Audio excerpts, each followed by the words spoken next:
Salut les amoureux du ballon rond, on commence cette revue de presse avec la Ligue des Champions qui fait son grand retour ce mardi et on va assister à la grande entrée en matière du PSG contre le Borussia Dortmund ce soir. Pour le journal L'Équipe, c'est le pari de l'attaque, le PSG commence ce soir sa campagne européenne en misant à fond sur l'offensive avec Dembélé, Ramos, Kolo Muani et Mbappé.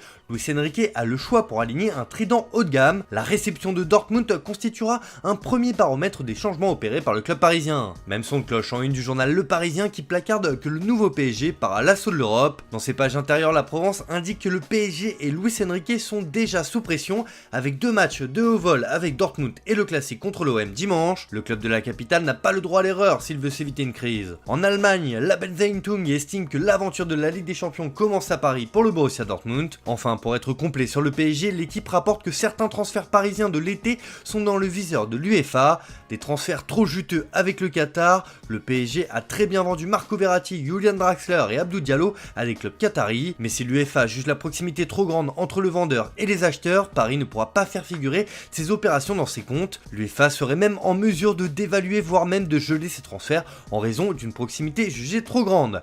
Paris est confiant car QSI n'est pas actionnaire des clubs acheteurs et les 3 joueurs ont été cédés au prix du marché. Mais s'il y a conflit d'intérêts, le PSG risque gros. On file en Angleterre où là aussi la reprise de la Ligue des Champions fait les gros titres. C'est le cas partout en Europe mais particulièrement dans le pays du champion en titre, Manchester City. Comme le placarde le Daily Star ce matin, les Citizens doivent garder le cap car pour Pep Guardiola, gagner une fois n'a rien d'exceptionnel. Nous devons recommencer, a déclaré le coach espagnol, lançant un défi à ses joueurs. Le Daily Mirror estime de son côté que Pep veut construire une dynastie à City et ordonne à ses champions d'être avides de gloire européenne. Rien que ça. En revanche, pour Newcastle, c'est une grande première pour Eddie Howe, le coach des Magpies.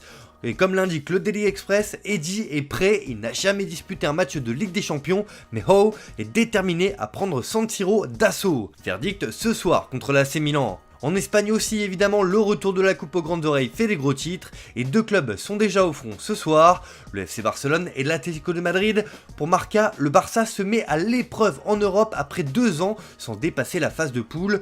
L'Atlético veut se racheter à Rome après le match contre Valence et le derby qui se profile à l'horizon. Mundo Deportivo ne dit pas autre chose et annonce la couleur, le Barça est en route pour Wembley. Le club catalan aborde l'Europe avec une volonté d'oublier 2 années médiocres. Il y a des rivaux abordables qui donnent des ailes à l'ambition blaugrana. Le Barça va vite devoir montrer de quoi il est capable. On reste de l'autre côté des Pyrénées avec l'actualité du Real Madrid et Florentino Pérez a peut-être du souci à se faire car une légende du sport mondial s'est portée candidate pour succéder au légendaire président madrilène. Comme le rapporte AS, Rafael Nadal, légende du tennis, a déclaré à Movistar qu'il aimerait devenir président du Real Madrid et ainsi prendre la suite de Florentino Pérez. Je n'ai pas ce rêve, mais j'aimerais le faire.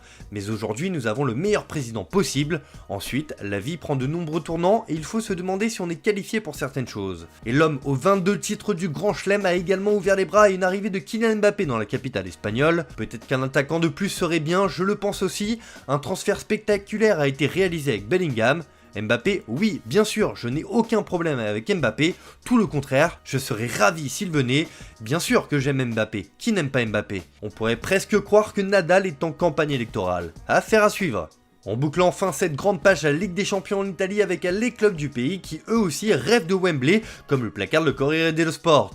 L'aventure de la Ligue des Champions commence pour Milan, la Lazio, l'Inter et le Napoli. 4 clubs italiens se lancent à l'assaut de la compétition. Pioli défie l'ancien Tonali, Sarri contre Simeone.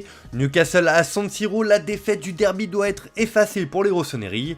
Même chose en une de la Gazzetta dello Sport qui met surtout en avant l'AC Milan et le journal au papier rose souhaite bien du courage à cette équipe qui doit se relever après la lourde défaite dans le derby. Allez, on termine ce tour de la presse en Espagne avec un nouveau rebondissement concernant l'équipe féminine de football, championne du monde en titre. Ce lundi, l'annonce des joueurs retenus pour le prochain rassemblement de l'équipe nationale a fait l'effet d'une bombe. En effet, alors que 39 joueuses avaient fait part de leur retrait de la sélection suite à l'affaire Rubiales, 21 d'entre elles ont été retenues par Montse Tomé, la nouvelle sélectionneuse de la Roja.